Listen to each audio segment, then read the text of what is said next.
Hello guys, നമ്മളെ സ്വന്തം നടൻ പൃഥ്വിരാജിന് ആദായ നികുതി വകുപ്പ് അവിടുന്ന് ഒരു നോട്ടീസ് വന്നേ. ഞാനൊരു കാര്യം പറയട്ടെ, ഞമ്മക്ക് എന്തായാലും നിങ്ങളെ പൃഥ്വിരാജേട്ടാ നിങ്ങളെ പെരയിൽ വന്നാണ്ട് പറയാനൊന്നും നിങ്ങൾ സമ്മതിക്കൂല. അതുകൊണ്ടാണ് ഞാൻ ഇങ്ങനെ പറയണത്. നിങ്ങൾ കേൾക്കുകയാണെങ്കിൽ കേട്ടാൽ മതി. അല്ലെ ഇപ്പൊ ഇനിയിപ്പോ ഈ കേസിന്റെ അടുക്ക് നിങ്ങൾക്ക് കേൾക്കാൻ കഴിയില്ല. കേസൊക്കെ കഴിഞ്ഞിട്ട് കേട്ടാൽ മതി. നിങ്ങള് ആ പടം എമ്പുരാൻ പടം ചെയ്തില്ല, ഇനി അത് വെട്ടാനും കുത്താനും ഒന്നും നിക്കണ്ടട്ടാ.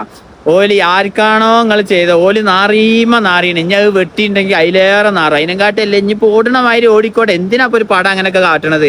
പിന്നെ വേറൊന്ന്, നിങ്ങൾക്ക് പൈസ എന്നാണ്ട് സഹായിക്കാനൊന്നും എന്താണ് ഇന്നെ കൊണ്ട് കഴിയൂല. പക്ഷെ നമുക്ക് നിങ്ങളെ കുറിച്ച് ആരെയും കുറ്റം പറഞ്ഞിട്ടുണ്ടെങ്കിൽ നമ്മളെ അടുത്ത് തൊള്ളുണ്ട്. നമ്മൾ നിങ്ങളെ അങ്ങനെയൊക്കെ സഹായിച്ചുണ്ട്. ഓക്കെ, ചെയ്തോണ്ട്. പിന്നെ വേറൊന്ന്, നിങ്ങളേന്ന് ഇനി കുറച്ച് പൈസ ഒക്കെ ഫൈനായിട്ടും കുറെ ആയിട്ട് എങ്ങനെയെങ്കിലൊക്കെ ആയിട്ട് പോകും. ഇനി നിങ്ങളെ നികുതി ഓല് ചെക്ക് ചെയ്യും. ഇനി നികുതി ഫുള്ള് റെഡി ആണെങ്കിൽ നിങ്ങൾക്ക് വെറുതെങ്കിലും ഓല് ഫൈനൊക്കെ തരും. ഞങ്ങളെ കൊണ്ട് ചെക്ക് ചെയ്യിപ്പിച്ചെന്നൊക്കെ പറഞ്ഞാണ്ട്.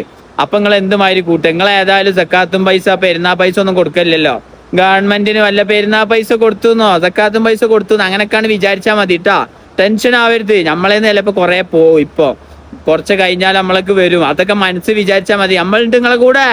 Okay okay, അനാശുണ്ട്.